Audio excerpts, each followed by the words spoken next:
International. This is Apostle Perry's Corner. All right. Hello, everybody. Here we are again on my second podcast of the time of doing Apostles Corner. Today, I want to pick up where I left off last time as we continue, and I want to finish up on the church amid racial tension. This would be part 2. So today, we want to just jump right on into it. But before I do that, I need to make sure, and I want to make this shameless plug for the church where I preach at the most. We are doing our first reopening service this Sunday, Father's Day, at 9 and 11. We need you to make sure that you are there for 9 and 11. There's only so many seating based upon the criteria from the San Bernardino County and the governor.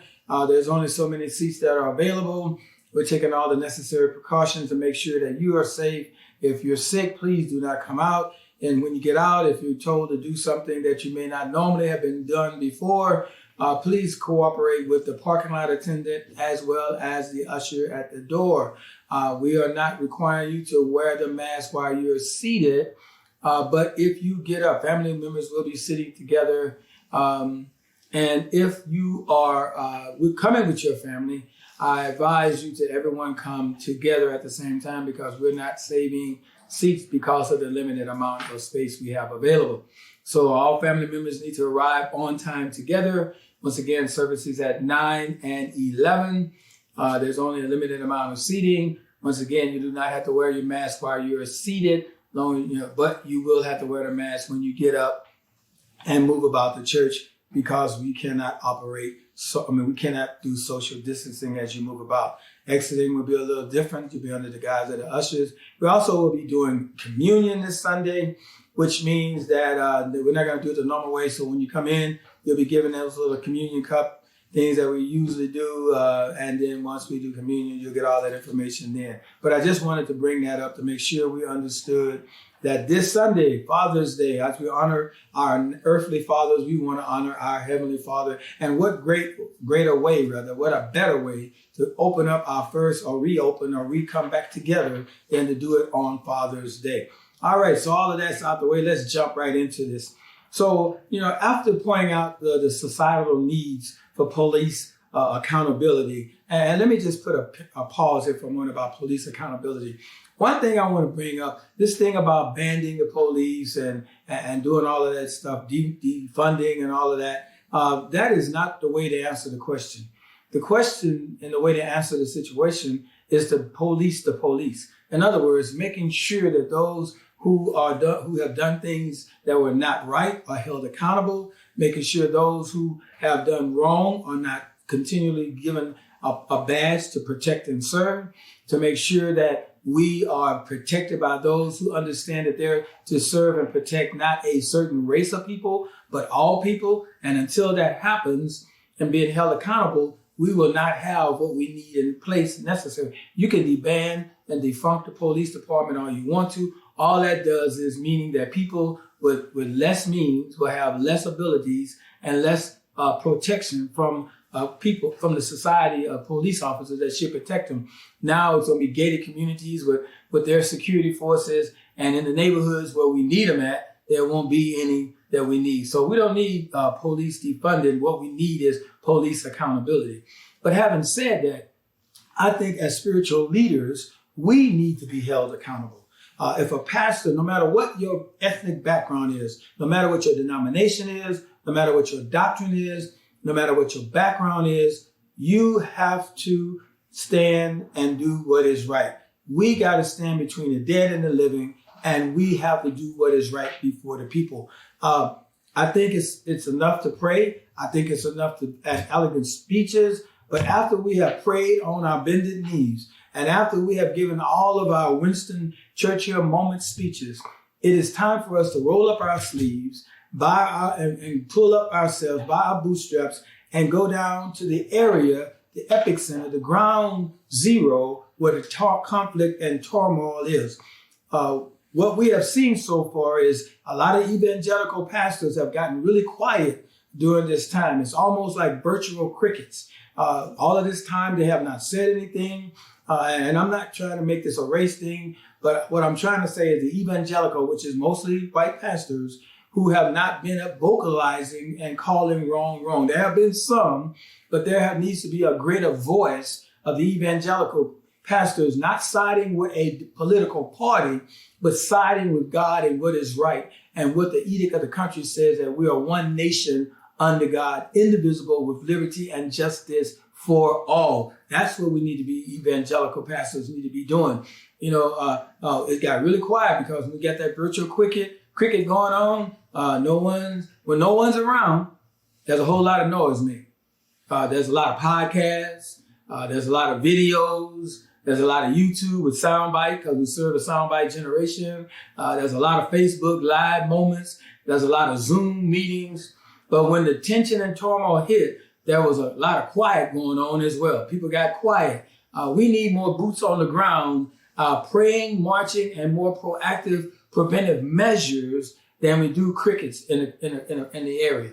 We need people to acknowledge the fact that we need to speak up and call wrong wrong. And one of the things the enemy does, and we're not even aware of it, and we don't even see it. The enemy he brings up different distractions to keep us off of the main thing.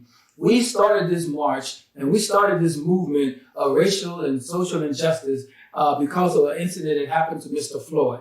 Mr. Floyd was not the first person that ever been been brutalized or abused by the police system, but his one moment, that one phrase, calling for his mom and saying, "I can't breathe," started a national movement. Matter of fact, it didn't start a national, it started a worldwide movement of enough is enough. But here's a sad testimony about this, my brothers and my sisters, and those that are watching me, is that this is not new. This has always been there. But it's amazing how we have to, just like during the Martin Luther King era, there always got to be a circumstance and a situation that causes us to rally. When they did the Birmingham bus boycott, it was because all of the stuff that was going on in Birmingham. So here's what happened. They rose together to help people get to work. They said, we're not riding the bus system. We're going to show them that we have the power. All the black people in Birmingham had to get for where they needed to get. But what did they do? They got cars, they got whatever, and they got people to work, they got people home, they got people to where they needed to go, because they rallied together to show that in a unified force, we're going to show you that we're not going to take it anymore. And when they did that, the people had to come to the point to realize the system was almost shut down, because who was the majority of the riders in the bus system in the Birmingham, Alabama area? Well, the black Americans. And so when they stopped riding, they start feeling it in their pocket. You better hear me. When they stop riding, they start feeling it in their pockets. And what we need to do is start making America start feeling it in their pockets and stop buying everything. Make a joint of that. If we would get ourselves together, even though we may not be but 13% of the population, if we would join together, and I'm not talking about racial, I'm talking about our people joining together to ask, and not ask, but demand what they know is right for them. We're not asking. Black America is not asking for what they were due. And they still do the 40 acres and a mule. They ain't asking for that. They're just asking to have the same rights as everyone else in America. Let the playing field be level. Let my grandchild that goes to school have the same abilities and open opportunities as anyone else. Not asking for specialty, asking for equality. That's all we're looking for. You got to hear me. Equality. Everybody across the board needs to have that same type of things going on. And I know a lot of people are going, "How are you making this a racial?" No, I'm not. I'm talking about justice for all. And here's what I was going about when I was talking about how the enemy uses things to cause deflection and distraction.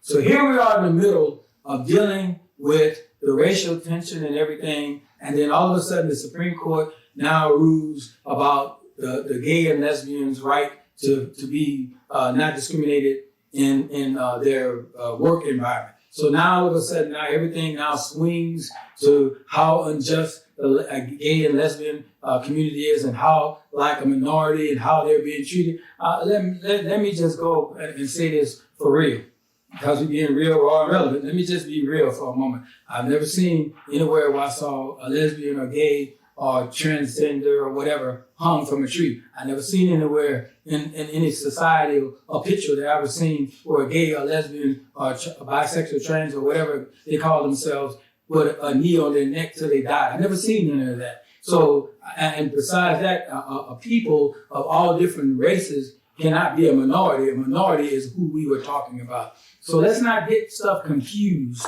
with what is. And that's what happens. And then not only that, our president gets talking to Wall Street, tells Wall Street he made June 19th important because nobody ever heard of June 19th. I'm from Texas. I know about June 19th. He didn't make it important.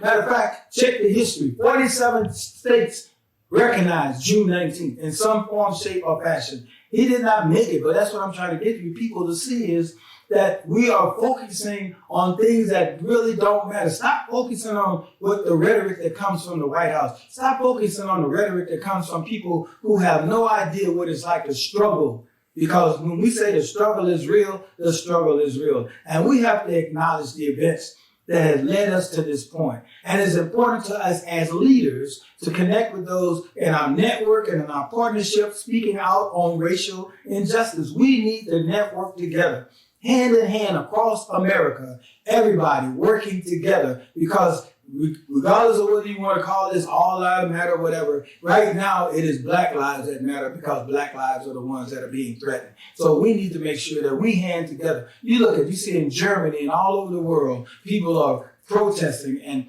calling things. And why is it that we have to see people across the world fighting for stuff that we should be fighting for ourselves together? And as spiritual leaders, as pastors, regardless of where your background is, you need to be on the front line, out there getting preventive measures in place to help your people, telling them about voting, telling them about getting registered to vote, telling them about making sure they vote for the right people, telling them about the power that they have if they don't. The Bible tells us that a three-stranded cord is not easily broken. All right, let me try that again. A three-stranded cord, what does that mean? If I'm tied up with you, you're tied up with me, and we're tied up with somebody else, the system cannot break us, and we need to be able to work that. And as leaders, we need to continue to provide a deep well of experience and wisdom that can provide guidance and insight during this critical time. Because in the midst of the darkness, all the darkness, we must remain people of faith.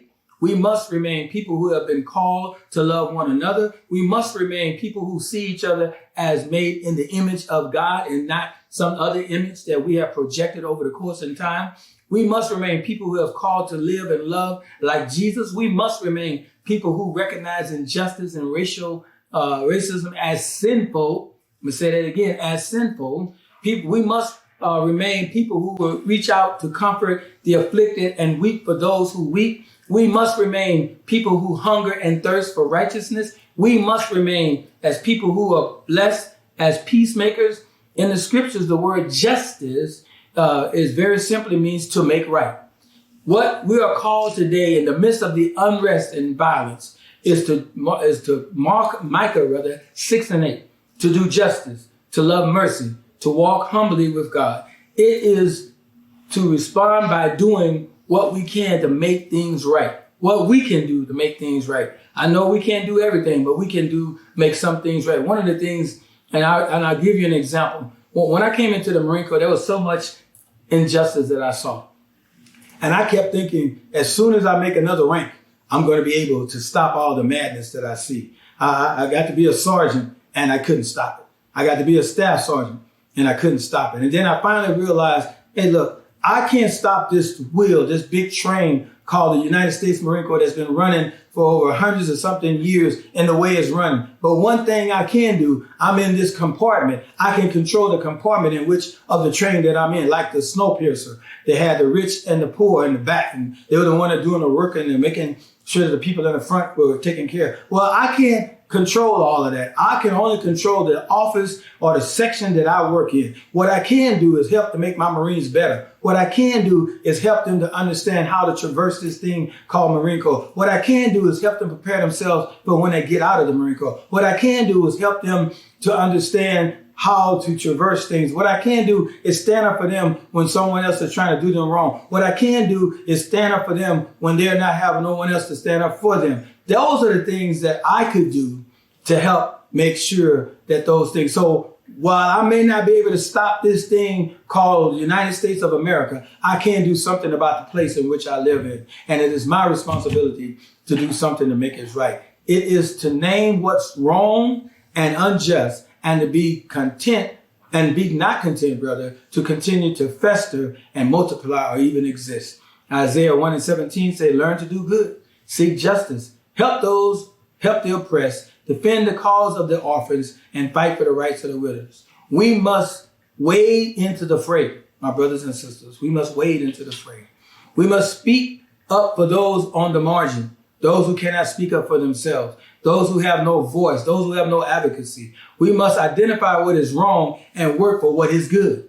Using our influence to love mercy and to do justice is what leaders do because we are together in the cause. It's what leaders do because we are together in the cause. Finally, as you are on this continuous pursuit of awareness, building relationship, and committed to doing what is right and doing the work, one action, brother, and I will call you to commit to is speaking against injustice. Stop being crickets on the sideline. No matter what your race is, no matter where what your background, denomination, as I said earlier, we all need to speak about what injustice is. It is our responsibility as believers in Christ. Jesus spoke against injustice. We need to speak against injustice. And speaking out is a reflection of the character of God and our call to do justice. Even with the woman who was caught in the very act of adultery. She was caught in the act, but the guy wasn't with her. But she was caught in the act. And he said, okay, I know what the law says, but let you without sin cast the first stone. And one by one, they dropped the stones and walked away. Why? Because they could not prove themselves to be guilty of something. So if we don't do something, we're guilty of picking up a stone and throwing at people because we don't want to speak out. Regardless of what you may, and here's another thing. Here's something I hear all the time. Well, I don't know what to say, because I never been there. Okay, you may not know what to say, but you know what's wrong and what's right. Speak against what's wrong. That's all you need to say. What's wrong? That's not right that somebody should be treated like that. That's not right that people should be profiled. That's not right that 5 young teenagers walking down the street have to be pulled over because some white person said that teenagers had a gun. And then when the police officer comes up, he has his gun out pointing at them because a white person said 5 black teenagers had guns. And then people had to surround them to keep from having another incident. Come to find out none of them had a gun. And then they had to make back off. And all because why? Because they were black teenagers. If the same store officer had said 5 white teenagers may have had a gun, I guarantee the white officer would have never pulled up pulling out his gun. He would have never did the things that he's done. And I don't care how you want to slice it or dice it. It's the truth and the reality in the world we live in. And we need to make a change in that. We can't continue to go on like that. I can't continue to be concerned about my grandchildren and other people's children's children as they walk down the street to feel like they're going to be harassed because of their color. And the scriptures that we want to look at that demonstrates the truth about Jesus, a God of character, is called the justice. Is Proverbs 31:8-9 says, open your mouth for the mute, for the rights of all who are disputed. Who are destitute. Open your mouth, judge righteously, defend the rights of the poor needily. Destitute is what I was trying to say, excuse me. Jeremiah 22:3 says, thus says the Lord, do justice and righteous and deliver from the hand of the oppressor who have robbed, and do no wrong or violence to the resident evil alien, the fatherless, the widows, nor shed innocent blood in this place. Our God is a just and a righteous God. Therefore, we should take cue from him and justly and righteously speak out against racial injustice. We speak out in our homes, our jobs, and our churches. We speak out through our blogs and social media platforms. We speak out by donating and joining organizations that fight for justice. We speak out with our votes and on the local and state and federal levels. Our biblical responsibility, racial injustice, is the biblical responsibility of the kingdom people of God. It is a matter of life and death. Let us stop perpetuating the trauma that black girls, black boys, mothers, fathers, and co-workers and athletes are more enduring in America. But let us roll down like waters, and righteousness like an ever-flowing stream, according to Amos 5:24. Let us remove the boulders of complacency so that we can experience the continuous flow of justice. Let's do the work. Let's speak up. That is the church's responsibility amid racial tension, is to speak up. That is the church's responsibility, is to do justice. That is the church's responsibility, is to get into the fray. That is the church's responsibility to not to marginalize things. That is the church's responsibility not to sit on the sidelines and point fingers. It is not the church's, it is our responsibility as a church, regardless of what your church is. It is our responsibility, my brothers and my sisters. It is our responsibility, pastors and leaders. It is our responsibility, children of the Most High God. It is our responsibility as believers to be able to do justice and to protect those who have not been treated correctly. I'm sorry that I got a little preaching. I'm trying to talk. They've been telling me I preach too much. I'm trying to talk, but when I get excited, I can't help myself. I gotta say what I gotta say. And when the preach hit me, I should have said, "Can I preach? Let me preach." I think, but I didn't want to do that. I'm trying to stay in a blogging situation. But if you ever watch any passionate bloggers, they go out, they start out right here, but by the time they hit a point that's really exciting to them, they go up, and they may not be preachers, but they preaching because they're telling you stuff that you need to know. And we need to understand that we need to stop wasting. And let me just throw this in, and then I'm going to be done. As they say, 6 minutes, Dougie Fresh, and I'm gone. Let me throw this in here for those that are listening, especially those of the African-American descent or background. Stop spending your money trying to impress people. You know you can't afford what you buy. Save the money for your children, for their education, for their future. I say this all the time, and people probably gonna get tired of me saying it, but start looking at investing. Start looking at doing things the right way. Start looking at how much you're spending on stuff that you really don't need, the stuff that you outgrow, stuff that is not gonna work. Start looking at where is my daughter gonna be from now? And I was talking to someone, and this came from Apostle Perry'sCorner Mason III, and he said this, is that the younger generation is looking for something to fight because they're warriors. They're looking for something to fight. And if we don't give them something to fight, if we don't direct them in this cause, and everybody is applauding how the young people are out there, but you have to understand a lot of those young people, matter of fact, let me just be real, most of the young people out there on the front line don't go to church. They're mad and they want to fight something because they're warriors. And we need to take that energy as believers and energize them in a positive way. Fight the system. Fight injustice. Fight them at the polls. Fight them in the legislation. Fight them with your influence. Fight them with the money that you make together and pull together. And they were saying, well, we burned up the stores in the neighborhood because there wasn't black stores. Okay, then why are there not black-owned stores in the neighborhood? Then we need to start getting together and making that happen. Stop making excuses and start getting on the front line and doing what you need to do. And let me just say this, and then I'm done. I'm really done. I really want to say this, and that's this. In this season, I want to talk to some people right now as I shift from the church amid the tension. I want to talk to some people right now, and I want to say to you the same thing that Jakari Carr said. She wrote a song called Changing Your Story. And I'm telling you right now, you have an opportunity to change your story.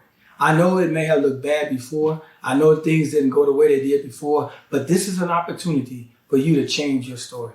We've been shut in the pandemic. We've been finding out ourselves. Now let's come out and change the script. Change how it ends. And all movies, they have 3 or 4 different endings before they show the one they actually put out. Change your ending of your story. Quit letting people write your script and write the ending of your story. Write the ending of your own story by changing how you think, because how you change how you think will change how you act, and it'll change how you speak. This is an opportunity for you to grow and go. So let's go out there. Let's become really excited about what God is doing in your life. And as we move forward, we want to have an exciting time of God. So as I close the day, I just want to say thank you for this opportunity. I pray that as we talked about the church amid racial tension, that it was a blessing to you. Please, I don't know if you can like stuff. I'm this is my second time, but if you enjoy what was said, my email address is ApostlePerry'sCorner at STWCC. Oh, that's right. ApostlePerry'sCorner@gmail.com. Everybody got to take everybody to help me because I got so many emails. But if you want to email me any questions or concerns, Apostle Perry, is it at Perry Ford or is it Apostle Perry? ApostlePerry'sCorner@gmail.com. ApostlePerry'sCorner@gmail.com. I'm also on Twitter. I'm also on Facebook. I'm also on Instagram. You can find me. This is going to be live. This was live. It'll eventually be on YouTube, podcast, Spotify, and we're looking at Apple Play. So love you. Have a blessed Friday.